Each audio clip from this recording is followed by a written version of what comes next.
Okay.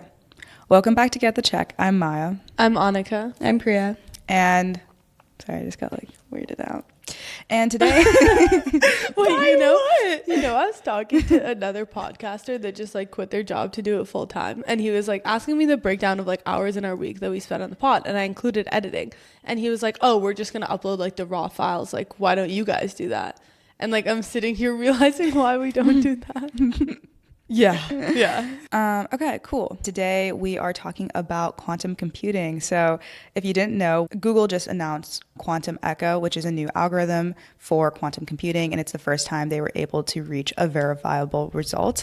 Then we are going to go into the Twitter beef between Anthropic and David Sachs, and going into what it means for there to be regulation on AI in the government.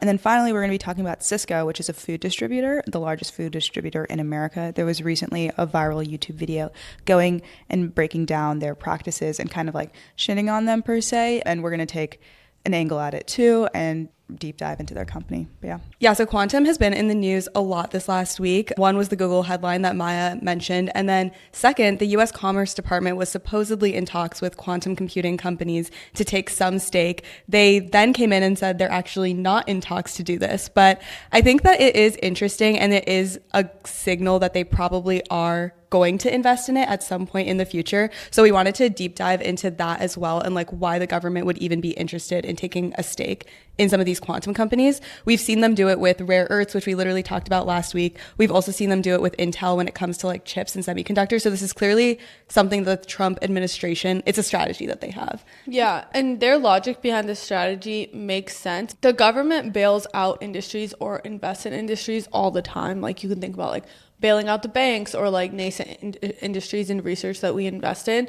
And Trump's idea is basically if they actually do well because of government investment, the government has no part in the upside, and therefore the American people also don't really have a part in the upside. So taking a stake in the company solves that. Obviously, on the flip side, things get complicated because when governments are doing deals where they get upside, there's more conflicts of interest, which I feel is why previous presidents haven't done it as frequently. Yeah.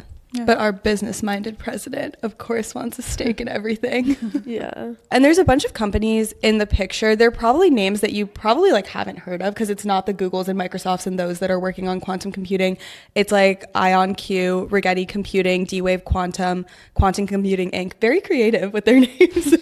But those are the companies that are in the picture, and they basically seem like they're all fighting for share right now. The minimum funding awards that they were talking about were $10 million from the government, and on this news all of these stocks were up a ton as well. And they've been up a ton too. If you have heard of them, it's probably in the context of stocks or Wall Street bets, because they are the next generation of meme stocks, similar to NFTs or cannabis or any of the industries that pop off.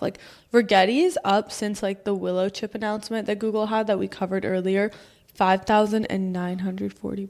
It's crazy. Damn, that's crazy. I feel when we covered that, we should have just invested in quantum. Easy to say now, but when we covered quantum. Yeah.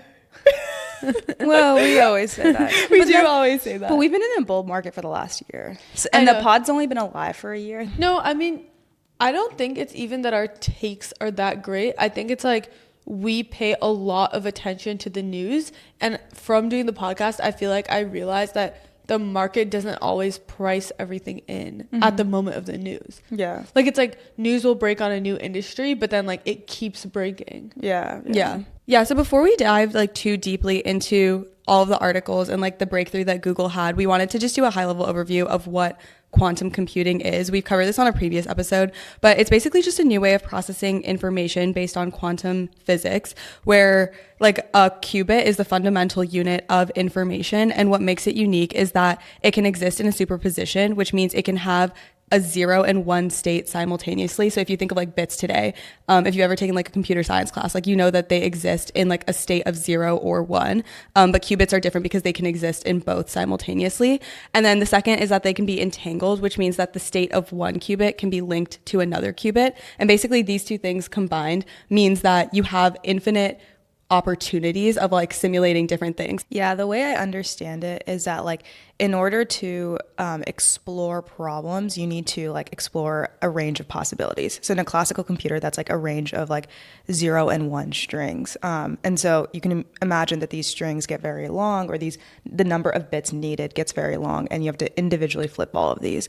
But with the qubit, like you have a probability of it being 0 and a probability of it being 1. So for example, like a qubit can be like 50% 0 and 50% 1, or it can be 49.9999% 0. And so all of that information stored after the decimal point is all more information that can be stored in one singular bit. And so the more information you can store in this bit and the more precise that you can get with the probability of it being a 0/1 means the more information you can extract out of the bit, essentially. And so these qubits can explore different probabilities of switching between 0 and 1, and then, model different states as a result of that. The problem, though, is that when you pull the answer out of the qubit or you try to measure it, it collapses it to one answer. And so that collapse makes you lose all information. So then as a result, all these algorithms that you create for a quantum computer is very different than a classical computer, because classical computers, you never collapse or lose the information, versus in a qubit, you lose that information. And so what they say is like quantum algorithms are great for like explore heavy problems. Yeah. Explore heavy problems being like, what are all the different states of molecules, or what are all the different, like, for example, in cryptography, you might have like a key that you want to break. And like, in order to break that key, you literally need to brute force like every single combination of characters, right? Yeah. And that's what quantum computing is useful for. Like you can use a qubit to like go through all of those different characters, because it can represent so much information in such a small package. Yeah, it's used for things like cryptography, because you're like breaking encryption. So a lot of possibilities is helpful. Drug discovery, because again, like I'm not like a chemist or something, but it's like you have to test a lot of different interactions with the human body. And sometimes it's like you just need to go through everything to like figure out what drug would work or do what you're trying to do. The whole thing is that you'll know a lot of the properties of a molecule if you know the molecule's shape. And so if you can model a bunch of shapes, you can more easily understand like what the property of the molecule will be. And so that's like what the algorithm is doing. Yeah. And so for all these reasons, like that's why the government cares so much about quantum computing, because you can think there's this world of possibilities out there that we have not explored just because we don't have the capacity to do that with classical computers today. Or maybe we do, but it's like hundreds and hundreds of years in the future. And so with quantum computing, we do expect to see like the next generation of breakthroughs. And the two main things that the government is concerned about are, one, the economic advantage that whoever gets to this first will have, and two, the cybersecurity advantage or disadvantage you have if you have like a quantum computer. And both of them are really interesting, because on the economic side, it's expected to unlock like over $1 trillion of market, which is really crazy. But isn't that like what AI did too?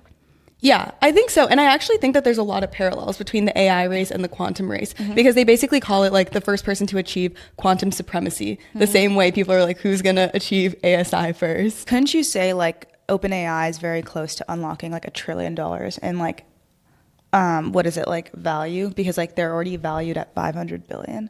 And like I could definitely see them getting valued at $1 trillion before they reach like AGI or ASI. Yeah, I could definitely see that too. So like I guess what I'm trying to say is like it doesn't actually make me that worried about the economic advantage. I guess maybe because I'm not too worried about the economic advantage OpenAI has right now, but yeah.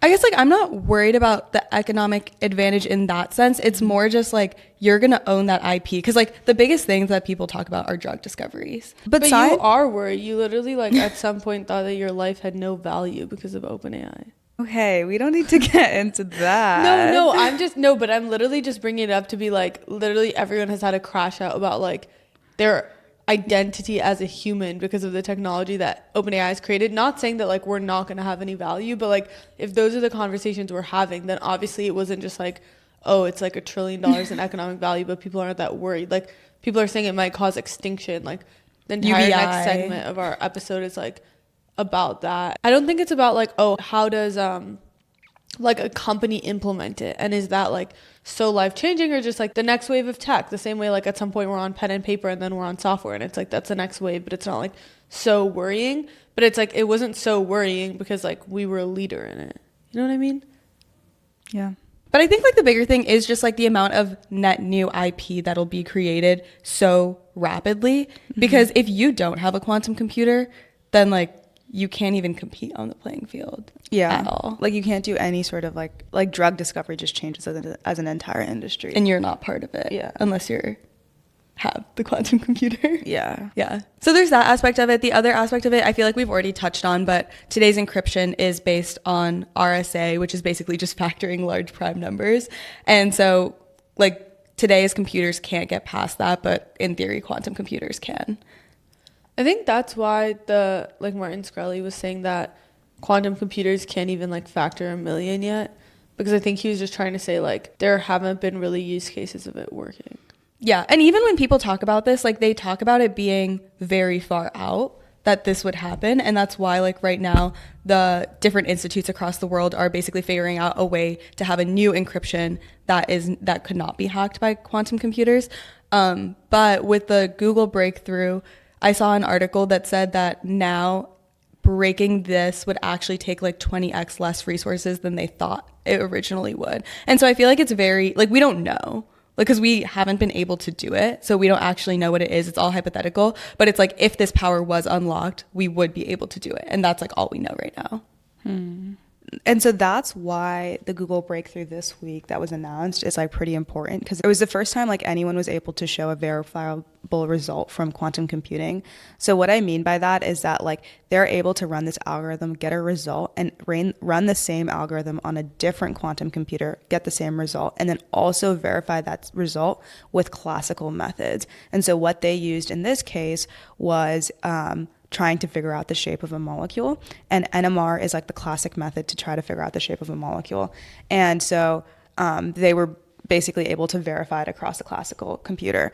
And so that was the first time that a quantum computer was like useful and like did something net new. In like previous demonstrations, whatever they showed was like, yeah, it got an answer, but we have no way to know if that answer is like truly correct and stuff, or like replicate this many times. So yeah, we can go into specifically like what the discovery was, but that was just like the main point of the breakthrough.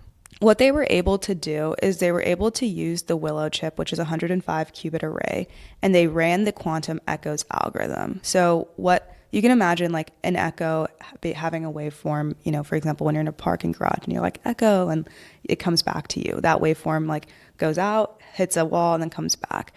And so here, what they did was they created like an echo within the qubits. And so what they did is they ran a forward sequence, changed one of the qubits, like nudged it, and then ran the same operation backwards. And so you can measure the echo or measure basically the change in that specific qubit and how that echo affected it on the way back, if that makes sense. And so the difference between the start and end states is what's called the echo.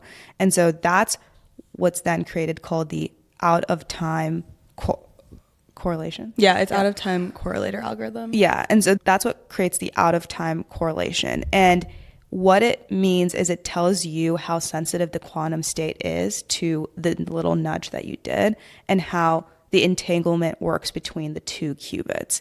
And so that amount of information is kind of like running a diagnostic scan on how errors and informations move between the quantum processors. It's like they're basically understanding the quantum processor more, from what I understand, which I'm not doing a great job at explaining this, but that allows them to measure qubits more accurately. So by like understanding the quantum processor and getting this like full diagnostic scan of the quantum processor and understanding like how the qubits are entangled, how sensitive they are, getting that actual data, you can apply that data to then measuring that final qubit. Because while it's very easy to get qubits to explore all of those states that we were talking in the first place, it's very hard to measure qubits. So then with the information that you got from the echo and then the final measurement of the qubit, you can put the two together to get a result. Yeah. Because they did it to understand NMR better and like actually got a result out of it, there's been this like breakthrough of it being used on like real world applications, because NMR is like how we use MRI today, like MRI tech. And it's also like what we would use to explore like anything in the future for drug discovery. So it's not just like this new thing that we were able to do in a lab, and it's cool that we're able to understand it more. Like, that's one part of it. But I think the part that like the market is reacting to is the fact that it shows for the first time that this could actually be applied to a net new discovery. They did it in combination with UC Berkeley's Department of Chemistry. Shout out. It's the best chemistry department in the world. I was going to say, our chemistry department's really good. Yeah. Yeah, and it was crazy because like the physicist that ran it, he's now like a professor at UC Santa Barbara, and he won the Nobel Prize this year for what he did when he was a PhD at Berkeley like 40 years ago. Oh, really? Yeah, and like he just won it this year, so it's all crazy timing that he also was able to run this experiment with Google. Aww. Because basically 40 years ago, when quantum was just becoming a thing, he figured out a lot of the ways that we use like quantum fiber today in like telecommunications. And that was basically his huge discovery, that he won the Nobel Prize for this year, right before like figuring this out. It's crazy that people discover things. I know. It is crazy. And there were only 4 physicists that won the Nobel Prize this year, and he was one of them. Priya looks so excited about that. But it was actually crazy. I was like reading about him, and I was looking at his little picture, and I was like, that's so cute. Well, I just feel like as a scientist, I think one of the reasons I like could never go into research is because the time span that it takes For you to get like for you to get be happy. and like maybe even like figure anything out. Like you could work your entire life and never figure anything out. And I think that's the thing with research I just can't get behind personally. Yeah. Yeah. Cool. Should we get into our next story? Yeah, so our next story is about the ongoing debate around AI regulation. And this all started because Jack Clark, one of the co-founders of Anthropic this week, was like, here's an essay where I grapple with how I feel about the continued steady march towards powerful AI systems. And he released this like actually a little bit over a week ago now, because I remember when he released it, I like read the whole thing and was trying to figure out if we should talk on it on the pod. And I was like, it's a good essay, but like I don't think there's like much there. Like it repeats a lot of things we've already talked about. Like it's important for AI safety. It's important to have like evals and like we should take this seriously. And he basically just says like, oh, it's not, we shouldn't just be worried about a situation where AI doesn't work and like we have a bubble. We should be really worried about a situation where it works too well. But then the reason why we're talking about it this week is because it kind of blew up into something much bigger than this. Because then David Sachs responded and was like, Anthropic is running a sophisticated regulatory capture strategy based on fear-mongering responsible for the state regulatory frenzy that's occurring. Basically saying that there's like a bunch of different laws at the state level and that this is like part of Anthropic's grand plan. Honestly, this tweet really confused me for a lot of reasons. So I actually responded to David Sachs and I said, what regulations? Because I enjoy specifics. And then he didn't respond to me, which could be because he doesn't know, or it could be because I have 400 followers on Twitter. But then a lot of other people started pitching in their opinions. Like Scott Wiener basically said, this is propaganda, and quote tweeted David Sachs. And now there's like all out Twitter beef between all these people, because then Reid Hoffman responded, who's like the LinkedIn co-founder and also invested in like some of these frontier labs, was basically like Anthropic's one of the good guys. But then it all kind of came to a head where when the Anthropic CEO himself this week on Tuesday addressed this, and he basically said that David Sachs is making inaccurate claims, and says, I fully believe that Anthropic, the administration, and the leaders across the political spectrum want the same thing: to ensure that powerful AI technology benefits the American people and that America advances and secures its lead in AI development.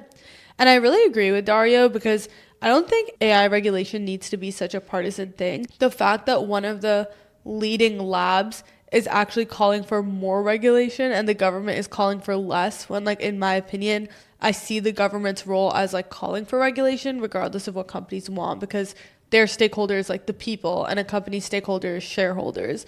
And I think like regulated capitalism and the spirit of democracy is that you support both people relatively prioritizing their stakeholder, and that's supposed to create like good synergy, right? And so here it's just like so flipped, which to me is like a bearish sign on the future. I feel like it's not a partisan issue though, really. Like I feel like David Sachs David Sachs is David Sachs. And so like, yes, him calling it like woke AI and using all of these names is like bringing party lines into it. But I don't actually think that it's like a partisan issue. It was a little bit though during the Trump big beautiful bill. Right? Yeah, it has become I feel like almost a fully partisan issue. But like I see what you're saying. Like honestly, it shouldn't be. Well, I theoretically would see Republicans in a way as like even more wary of AI, because I don't know, like AI is mainly in like liberal areas. Like it's mainly like really liberal cities that are like on the frontier of these discoveries. Yeah. I agree. Yeah. I mean, I think it's becoming a partisan thing more and more, especially with California being the first to pass their AI Regulation Act, which we can go into. Yeah. So basically, in terms of like pre SB 1047, there have been like some calls to regulate AI. So like in March of 2023, there's this org called the Future of Life that puts out this paper that people sign, like including Elon Musk, saying that after GPT-4, we should pause like AI discoveries until we like let regulators figure out how to address this. And then there's a letter more recently this month again, and like a bunch of people signed it. Maya made a public statement saying she's not going to sign it. Yeah. I actually kind of disagree with you upon thinking about it. Yeah, so the statement basically is a one paragraph statement that essentially boils down to like we should stop advancing on AI until we have safety in place, or like stop trying to pursue ASI until we have safety in place. And my whole take is not that I don't think ASI could be harmful. I do believe ASI could be harmful. That's like definitely true. But I think what it doesn't do is like outline what an attempt at AI safety could look like. Not that the petition has that responsibility, but the second part is that it overblows how close we are to ASI, in my opinion.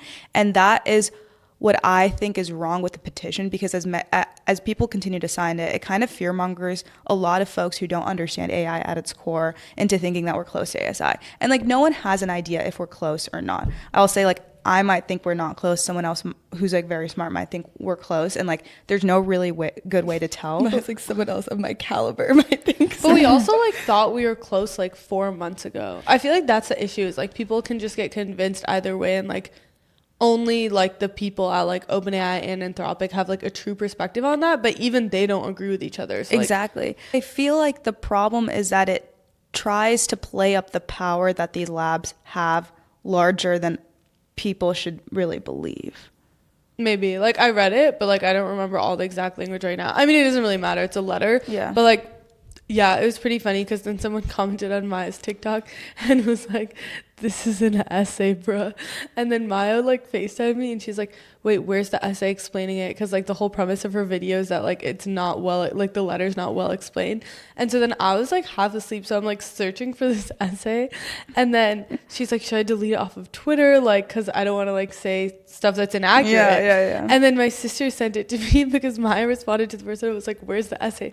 My sister sent it to me and was like, "The person's talking about the caption and saying Maya wrote an essay." Dude, yeah, your captions were going crazy. Yeah. And then I realized, good. You're supposed to do long captions. Yeah. but then she pasted it twice, and I was like, You're bro. lying. But then like I edited it. Yeah, you figured it out on TikTok. I edited it on Instagram. I mean, people have always said like you should post long captions. Basically the way I do it is I take like what I just said, export it into like a script, and then tell GPT to give me like my you points can tell, clarified. yeah. And then I'm like, okay. I know what you did. You don't have to explain it to me. I don't know. It was like a new strat. No, yeah, I'm all for trying out the new strat. It just like was cracking me up. Anyway. Okay. Anyways, moving on to. Oh wait, no, wait. Yeah. Not moving on. Okay. Basically, staying what I was right where we are. okay. What I was trying to say is like with Jack's Clark essay, like it is Jack Clark.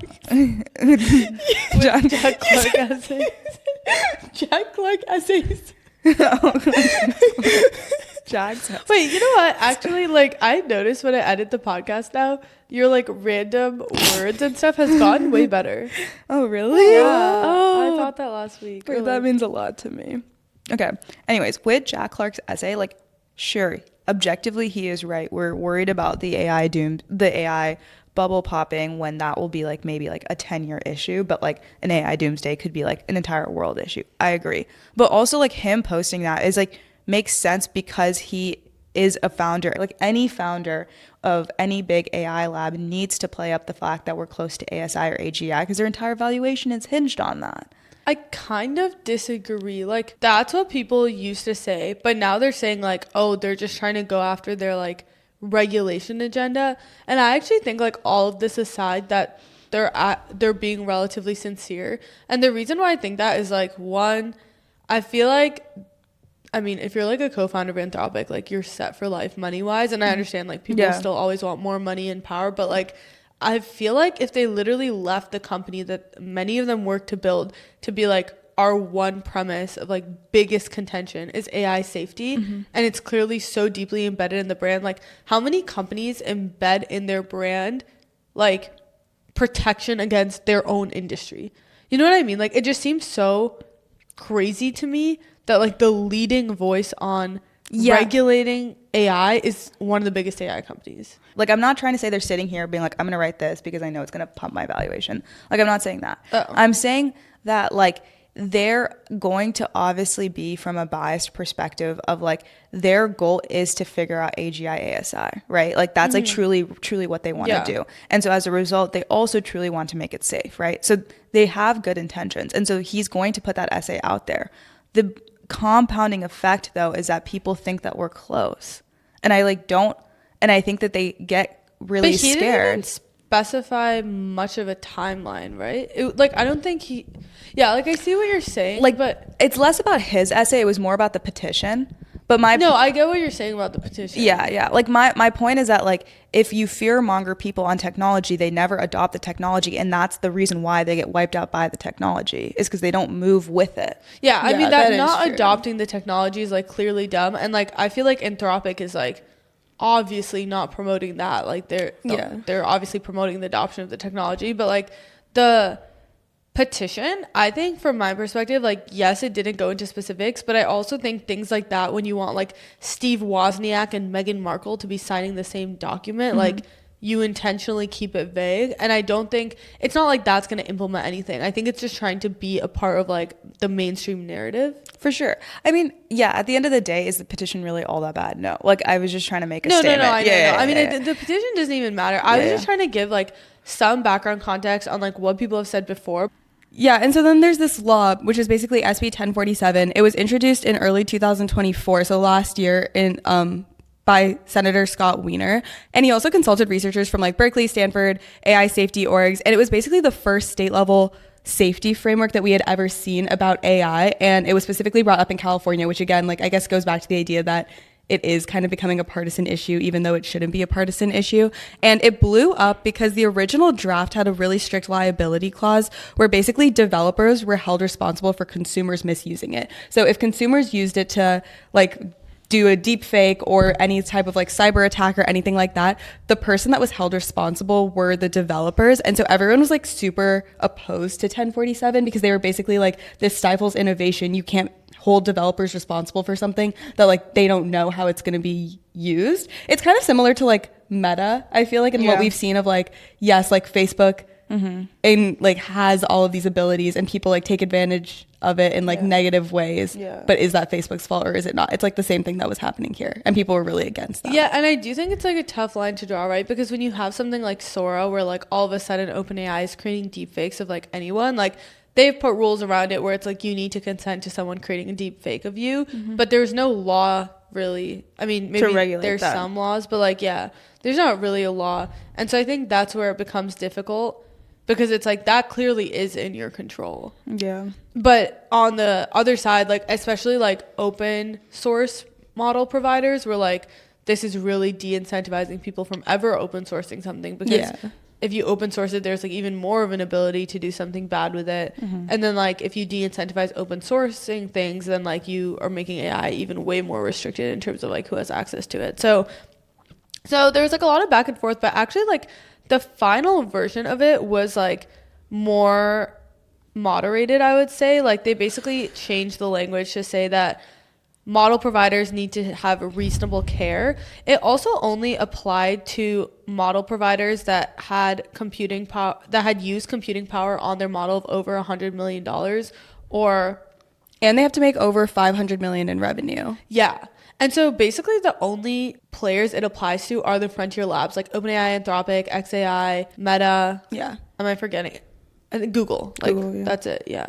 And so why I think that's really important is because the entire narrative that David Sachs and like all the people against it keep saying is that you're disincentivizing startups. Like, you know what David Sachs is saying? He's basically trying to say that Anthropic's like trying to kill AI startups in order to capture the entire market. But like all the laws that Anthropic is supporting only apply to themselves and like a few other people. Yeah. So I actually like don't understand how he's getting away with just like saying that. He's not getting away with saying it. I feel like kind of though, like he keeps repeating it. Like then he repeated it again on the All In episode, and I was like, they don't even really talk about the fact that the law like specifically says it doesn't apply to startups. He has a few different takes. There's like dozens of laws right now being considered at the state level in a bunch of different states. Yeah. This law that we just went over, what's it called? 1075. 1047. This law 1047 was like the first big framework, but there's like a ton of other ones.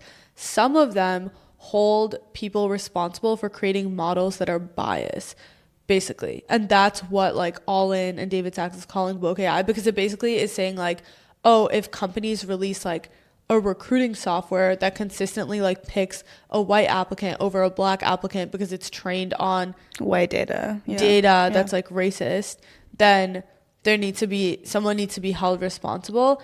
And then they were basically saying like, oh, it's just DEI all over again. But it's very clear that the spirit of the law isn't like trying to be DEI at all. It's just trying to say like you don't want to introduce bias to anything. Humans are racist. We train technology on humans. So then, technology it's going to be, it's actually trying to like make sure there's like no DEI, no racism, like just like objective. But then obviously it's like everyone's objective is subjective. So then it gets really complicated. And like obviously like if you could just make a model that like didn't consider white and black applicants any differently, you would, and we just all agree on that, which is what the Anthropic CEO was trying to say, which is like we all really have the same goal here.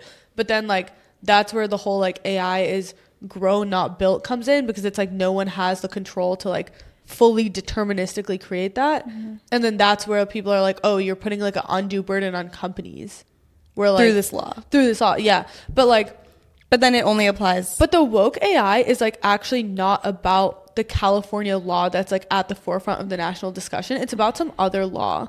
Like it's about one of the patchwork state laws. But they're kind of just like muddling up the whole conversation. Yeah.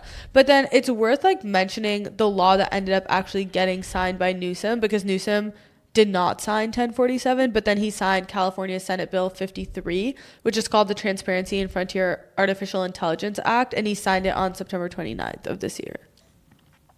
And basically the main things that it requires is incident reporting. So it's like if something goes wrong, like tell someone. Whistleblower protection. So like with the Suture Balaji OpenAI case, like it's unclear, like it was ruled a suicide, but some people are alleging that OpenAI could have been involved. Like obviously no one actually knows what happened, but like you don't want to create a climate where whistleblowers don't step forward. And then there's like this program called Cal Compute, which is basically trying to create like models for research and like make AI more accessible to the public.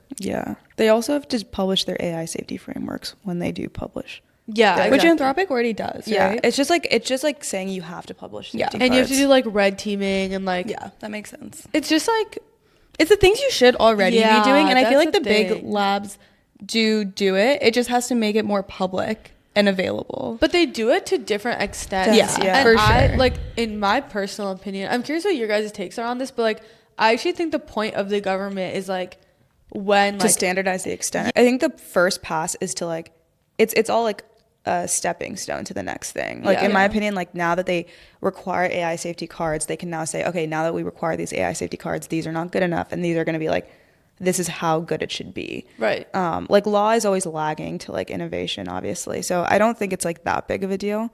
And I think when you're thinking about AI regulation, the question is less about should we regulate AI or should we regulate like AI products. There's like a lot of discussion out there around how, for example, you're not regulating knives, but or like guns, like the technology, but you regulate how they get sold or who they get sold to and stuff. And so right now, a lot of the regulation laws are pointed at the models and like specifically like the core underlying GPT-5 model or whatever.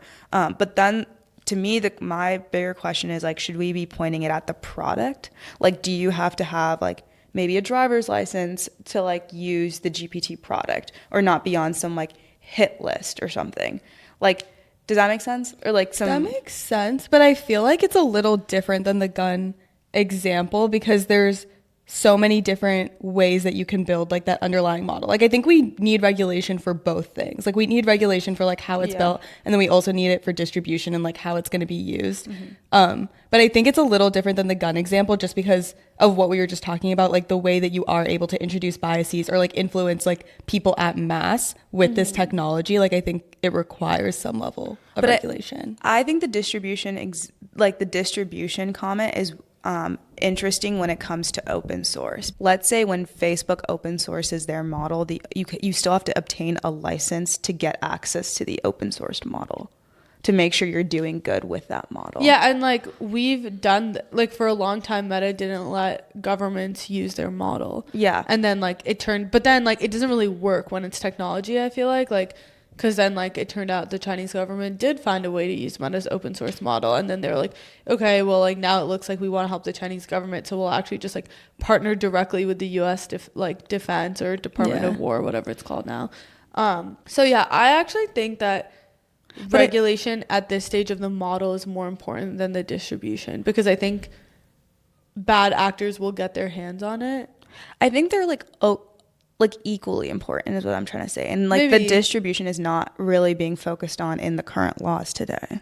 Yeah, I agree that it's not being focused on. Yeah. Like I'm not saying that like you shouldn't do that. I get what you're saying. No, it's a good point. Like I actually haven't really heard it before. There are a ton of people that have talked about it. I just want to give them credit because it's not my own thoughts. Wait, let me just find Maya gives credit where credit's due. And now we'd like to thank okay, so Arvind Narayan and Sayash Kapoor published a piece called AI Safety is Not a Model Property. And basically it goes into the idea that like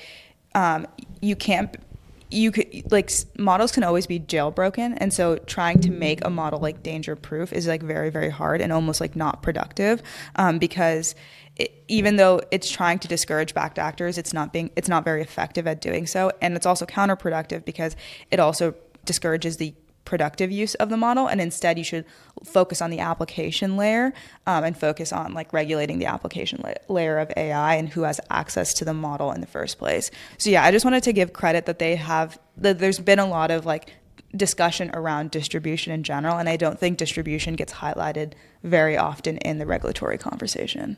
That's a good point. And then going back to Priya's earlier point about how partisan it is, I think where the fact that it's starting to be a partisan issue came to light was, so we already talked about like California Senate Bill 53, which is like the most important law on the state level. But then on the federal level, in the big beautiful bill, there was a clause actually preventing states from passing any AI law for 10 years, which I thought was pretty crazy. And then at the last minute, like they negotiated it out, but because the Democrats and moderate Republicans voted against it. Mm-hmm. And then that kind of goes to David Sachs's like larger point, which is he's like, a patchwork of state laws makes no sense. And I do agree with him on that, because I think it would be really hard for a company like OpenAI or XAI to navigate a different rule in like every state. Yeah. So actually I was thinking more about this, and I think the core of the problem is that it gives Gavin Newsom too much power, because like ultimately the only state law that matters is California state law, and so it gives California as a state too much power to do regulation for all of AI for the entire country. I don't necessarily think that that's like a bad thing, because like that's where everything is happening, that's where all of the like the knowledge about AI is happening, and so like yeah, they should have like the power to go and regulate AI or the thing that they're creating. But I do think that that's actually why the Republicans don't really like the patchwork of AI laws. Yeah, of course. I mean, I think every time there's like a state versus federal debate, right? People just take the side of what agrees with them. So it's like when it was about abortion rights, and it was during a Democrat's presidency, and all these Republicans are passing like laws against abortion or to limit abortion, people are like, oh, it should be, the Democrats are like, oh, it should be a federal issue, like we don't want all these like states saying different things. And then when it's like AI, and now like states are saying like more liberal aligning with like Democratic politicians, then they're like, oh, it should be actually like a government issue, when like historically Republicans, because they're always losing arguments at the national level, especially with social issues, have always been about states' rights. Like states' rights, like why is the national government like big brother telling me what to do? Like I want to pick in my own state. Like now they're changing their whole narrative. Like half these people don't have spines. But anyways, I think like I agree it needs to be national. One, because of what you said, where like then like whatever state is like the strictest like gets a lot of power in deciding, but also because I genuinely think it's like going to be different rules. I don't think it'll be like, oh, if you abide by California, you're good to go in every other state, because like the woke AI thing you mentioned was actually about a different state's law, where like they were saying a bunch of things about like how discriminatory these algorithms are, or like this AI is, versus like California didn't really outline that. So you'd actually need like a whole division at your company basically dedicated to like sorting through the fact that you're meeting the bar. And it's not just about meeting the bar either, it's about like reporting requirements. So like now you need to be reporting to agencies in all these different states. So it's not really even as simple as like, I'll just do what California says and then I'm like fine. Yeah. And then that's why David Sachs is saying like, that's so unfriendly, like we're out here trying to compete with China, and now you're telling me like Google needs to have a whole group of people figuring out how to meet like 50 different AI requirements, which is why like I think it's like you should do it at the federal level. It does need to start a little bit at the state level because it's just like easier to get past, but like there needs to be something. Like you can't both say you don't want a patchwork of state laws and also like you're not going to like then the federal government needs to do its job. Well, when have we ever gone straight to the federal level to pass a law? Like we've never done that. It doesn't happen. It doesn't happen. So I don't know why we're suddenly thinking that like that can finally happen too. Like to me, it's like an argument that's like stupid to fight for. Like obviously a federal law is the best outcome, but we've never successfully done that before. Well, it could happen if it was like an executive order. Like I feel like there's situations where it happens, but like usually it starts at the state level. Yeah. But even like with like Waymos or like self-driving cars, we never like have achieved like federal regulation, and like all the states have like kind of now gone to a like kind of like a medium zone of, or like I think only Arizona is the one holding with the like lease laws or something, right? Yeah, like I feel like if they theoretically had come to compromise where Trump was like, oh, like states can't pass AI regulation for like 1 or 2 years, but like here's an outline of like AI safety framework that I worked with like the labs and like the Democrats and just relevant parties on. Mm-hmm. But yeah, I agree. Like I don't think practically it'll happen. He knows that would never like. Oh yeah, I agree. He knows it would never happen, and that's why like his actual goal is like there should be no rules and like business should just be like complete. Yeah. That's like that. Like and he's wrong. He's using like it's a cover. Yeah, like for sure. Like, like his actual incentive is just like, I think like what he actually thinks is like the free market generates the best outcomes. A lot of like hyper capitalists in today's society, they're like very worried about China, which I can understand. Mm-hmm. So it's like they see it as like this is a US versus China race, and so like anything that controls like our companies with regulation is just like us shooting ourselves in the foot against China. But I think that's a bad way to look at it, because if you look at like historically any arms race, like the US-Russia nuclear arms race, like nothing came out of that. Like no one nuked anyone in the Cold War. Like we would have been more likely to get hurt if like we just had no safety protocols on like our technology. Yeah. And so I think that's where it's like dangerous. It's like, oh, we're building something dangerous and we're not going to care because someone we think is even more dangerous than us, which is our subjective opinion, is also building the same thing. Like it's just like a race to the bottom, basically. So moving on to our last story, we have Sysco, which is our Get the Check segment. Is it our Get the Check segment? Yeah. You know why it's funny? Is because, you know, like back in the beginning, we used to do restaurants for our last segment. And my like Mark, one of the co-founders at my company, brought it up to me the other day because like Breakfast Little came up at work, and then like he was like talking about the segment and he like remembered all of them, because then he was like, oh, and then you had like the baklava one, and he'd be like, you'd always like disagree with them. Yeah, I know. He like because he listened a lot in the beginning, like when it was like something we were starting, which like makes sense to be like supportive and like give feedback and stuff. And so he like, I was like, I forgot we did that. And he was like, do you still do that? And I was like, no, we stopped doing that so long ago. Yeah. But yeah. Okay. So Sysco is a food distributor. So primarily what they focus on is like distributing like frozen food. So you can imagine like when a diner comes out with French fries, a lot of the time they're not actually made from scratch. They're frozen and they're deep fried and then they're given to you. Same thing with like jalapeno poppers. And so Sysco is the main player in this market to distribute food, and the way they got their start is they like acquired a bunch of small local regional food distributors and their warehouses, and then started productionizing their stock and distributing it everywhere, playing on margins. And obviously with economies of scale, you can cut costs and you can undercut your competitors, and as a result you can take over a good portion of the market. It's not some like fancy new business model, like we've known about this for a while. And they're a broadliner, so it's not only like frozen foods, like they literally do everything, like fresh produce, meats. They even do like household supplies, so like the paper plates you use, like they literally do every single thing under the sun. Yeah, and so they have about 17% of the U.S. food service distribution market. And there was this like viral YouTube video that came out and like was like, yeah, they're the reason like they're ruining all of the food in America, which is like so interesting because I feel like restaurants have only gotten better in America. They haven't gotten worse. It was also really dramatic because I started my research by watching that YouTube video, and I was like, oh my God, like they're the worst people ever. And then I started looking into it and I was like, oh, they're kind of just like a normal company. No, okay. I went through the whole motions too, and I was like, wow, they're just a food distribution. I could imagine you going through it because like if I thought it that way, like you probably went on an emotional roller coaster.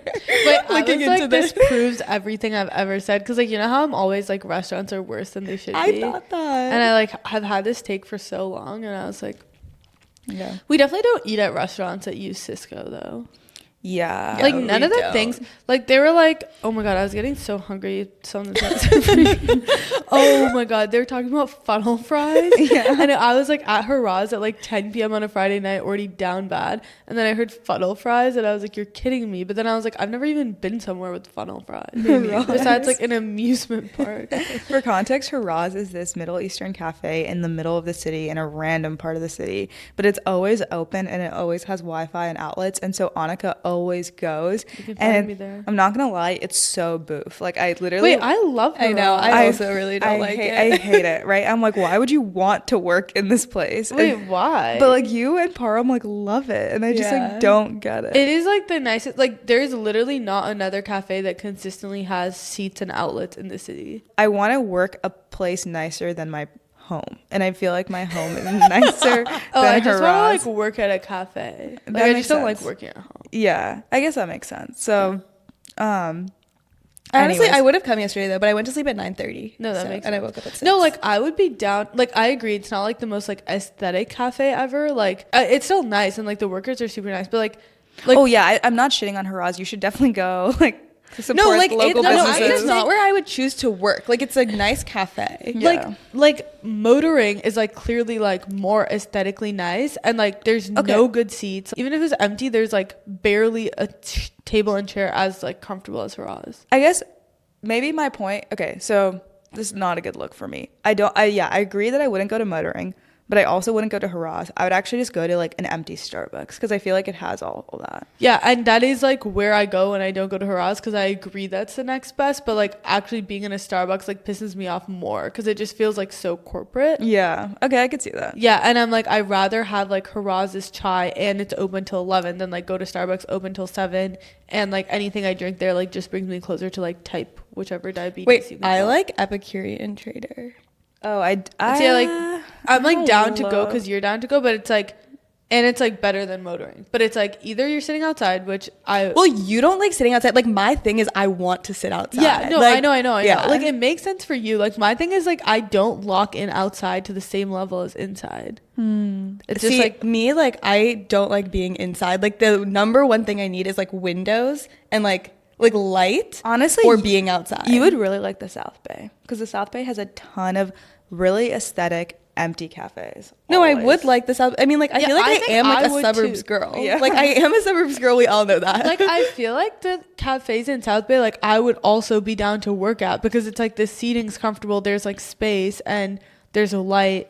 Like, it's basically like there aren't good options in SF, so then like we optimize for different things that we care about more, but like we all care about different things. In a vacuum. Our ideal like cafe is the same cafe. Yeah, I agree. That's what it is. Our ideal cafe is the same, but like because you have to choose, we all make a sacrifice. choose different things. We sacrifice like, different things. I never need an outlet. Like, my computer's always charged. Oh, and both of you guys like never have a charged there's like computer. your phone, there's your AirPods, there's your computer. Like, it's not even like, about your computer. One like, of the three will like, be for you guys. Like, how can you charge all three? Yeah, that's like literally crazy. Yeah. And sometimes you're down bad in like two of the three. And then you have to switch every 10 minutes. Yeah. And then you're like, you have a friend that also needs it. And you're like, sorry, this is like every man for themselves right now. But you know, oh my God, you know, I'm like never in a resource shortage. I hate when people bring like MacBook chargers and it's like the MagSafe one and not the USB-C. I'm like, what's the point of that? Yeah, like, this is like not like yeah, I'm like the USB-C only. You need optionality. Yeah, for sure. Anyway, we got really off track there. Okay, back to Sysco. If you guys have any like SF cafe recommendations, though, let us know. They don't. I already know all of them. You know where it has really nice ones is like Mission Bay area. You know, Sohan, Dog Patch. I was about to say like Sohan, if I'm saying it right, like Sohan. That's actually in our Venn diagram properly. Yeah, I could see that. But I don't think you guys have been yet. But no, I haven't been, but I think anything in that area, because I went somewhere else there recently and I was like, wow, this area is so nice. There's no one here. Because there's more space. There's more space. There's no one there. Normally, I'm okay without Wi-Fi because I think my hotspot's good enough. Oh God, like that is a big one of my other peeves. Like when there's no Wi-Fi, I'm like, why'd I come to a fucking cafe to work if there's no outlets is my bigger issue. Wi-Fi is like I can get around if I have an outlet because like Maslow's hierarchy of needs. If anyone wants to be your intern, that could be your first project. Wait, we should start doing this. Like, we should start like making it and talking about this because I feel like we all have a lot of strong opinions on it. Yeah. On TikTok. And people would listen. Yeah. Someone asked me my pet peeves recently, and I was like, I don't have pet peeves in people because people that peeve me, I just don't have around me. No, that's so all my peeves are like how my coffee's made, like the coffee shop I go to. Yeah. Cool. Okay, so back to Sysco. So Priya mentioned it, but like they're founded in 1969 because 9 independent regional food companies combine, and then they go public a year later. And then we were basically talking about their business model. Yeah, and it's kind of crazy. Like, the year after they go public, so they raise like $38 million, and in the next year they buy 48 more distributors. Yeah. And they literally just like rapidly expand into the largest food distributor in the United States. And then by the 1980s, they literally have everyone, like restaurants, jails, healthcare, colleges, and that's when they truly are like this broadline distributor. Yeah, because I think this went viral at some point because I believe Harvard was using them, and so were like some jails. And so then there was a really viral article at some point that was like Harvard gets jail food. Wait, that's really funny. It's like, no, the fries you share are the same. Like, relax, it's fine. There's been a couple of controversies because people like will say that they're employing like forced labor essentially, and it's not that they're employing forced labor, it's actually that they're buying food from other people that employ forced labor. So back in that did not make it sound better. I'm not gonna lie. I read about this, so I knew where she was going, and I was like, what are you gonna say? So essentially in 2024 they found that Sysco was purchasing food from the Kishan Group, a Chinese processor that was accused of using the Uyghur forced labor. And then they immediately ceased purchasing from this group and denounced the practice. And my take is that, like, one, it's possible that US Foods and PFG, which are the other major food distributors, are also doing the same thing. I'm not condoning what they're doing. I'm just saying that the YouTube video made it out to be like it's like what they've been doing for the last like 40 years when that's the also not Uyghurs true. are also like a Muslim population in China that China's basically put into like camps, and they have them working on like different things, and I imagine there's like other products as well that come out of China that the Uyghurs have worked on. Yeah. And so I feel like the problem's more like if you know and keep using them. Yeah. And I also feel like the supply chain is so complex. They are selling hundreds of like thousands and thousands of products. I think it is your responsibility though to still like due diligence to some extent, unless like it was non-obvious that this Chinese processor was using Uyghur yeah. labor. I think that's where I'm unclear. Was it obvious that they were, or was it obvious that they weren't? Like, did Sysco know about it? Yeah. And I think in the case where you do know about it, obviously, like what you just said, you should stop using it. Which it does seem like they did, because it's not like they waited for this YouTube video to come out and then do it. Like, they did it as soon as they found out. It's basically like how Apple would use people in Chinese factories that were like killing themselves or like underage, and it's like that's obviously really bad. And once it comes to light, like you should stop doing that. My take is that they probably know about it to some extent, but it's when the news breaks when they actually take action. I feel like they probably know that the labor conditions of like whatever Chinese manufacturer they're getting stuff from isn't like ideal, but like they probably don't know that it's like the Uyghurs and like where they are, and like I don't know how much. Well, because you're getting a company to do it, and like I don't know. It's also like that company is not going to advertise that. Yeah. But I think like the thing that they definitely do know that's pretty bad is like the way that they put like soy protein filler and everything, and they basically just to like their goal is obviously to increase their margins as much as possible, so they just use cheaper and cheaper ingredients. It's honestly the same way that like cocaine gets cut on its way from South America to the US. Like they just put more and more filler in it that's bad for you, and I feel like that's why people are so sick in this country. Like people are really sick. Yeah, because it's also an industry where like margins are so low. Their gross margins are 18%, which when you look at like tech, it's like 70-80%. And so they're making nothing. And so everything actually really matters from like a business perspective. Yeah, I mean, they're going to cut costs and everything. And to be honest, like their competitors are doing it too. Like US Foods have like even lower margins, and PFG have even lower margins after that. And I think US Foods holds around 10%, PFG holds around 8% of the market. So like the next two largest players are facing the same problems or doing the same things. Like, I don't think it's like to blame Sysco for all of this too. Well, I feel like they're really big, and they're also putting downward pressure on the players that have smaller parts of the market, and they do a lot of acquisitions. I feel like I didn't go into it as deep as you guys did, like, because I didn't really read that much stuff that disproved the YouTube video. I just read an article that was talking about how they overblew a lot of the issues that they were talking about in the YouTube video. And the statistics were also incorrect. Like they said that they had like 35% of market share. The number of acquisitions they did was just like not the number of acquisitions that they did. Like I feel like a lot of the facts were factually incorrect. Which made it seem worse in my head, because I'm like, oh my God, they own like 40% and they're doing all of this stuff. They must be crushing the competition. But then it's like, no, they have like... But it's like all the stuff they do is still like bad. It's just maybe not like as anti-competitive. Like I think it is bad. Like it's a normal business. Yeah. I also think the average American is like not aware that when they're going to a local diner versus a McDonald's, their quality of food is not that much different. And I think that's like part of the conversation that like maybe the YouTube video was correct in, which it's like you think you're getting like properly home cooked food, but you're not. You're just getting the same shit. And so like, it doesn't matter where you eat. And because you're doing all these acquisitions and you don't let regional players really participate, then you control a lot of the market. A lot of the Americans are just like they just don't know about it. They're not knowledgeable about it. And so I agree, like we should have these conversations, especially like on the pod, for example, of like as a person, if you have the ability to make a better choice for your body, you should.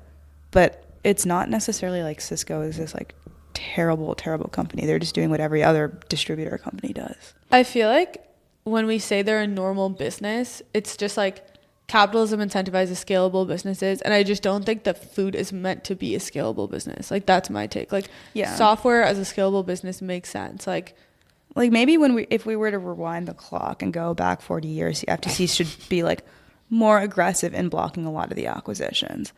But like that's not like Sysco is obviously going to try to do those acquisitions, and it's up to the government to like block that from happening. Yeah, I just think it's an evil corporation in the sense of like you're mass poisoning 300 million people from my perspective. Like I think it is like literally poison, like at a mass scale. But I just think like you can't, like you have to blame the government for letting practice like these like explode out of. Well, it's like some people just create products that are like net bad for society. Yeah. And this is like an example of that. But like, but then it also like there are more businesses that are able to be a business because of them. Like if you had to source from like local distributors, a lot of companies would not be able to afford that. But also the cost of goods for the consumer is also going down because they are cutting each other's prices. Yeah, like that makes sense, but it's like ideally you wouldn't have to do that, but it's just like realistically in our society today, like in order for the economics to make sense. I just think it's like on the FTC. Like if the Americans are truly upset about large food distributors, it's on the FTC to do something about it. Yeah.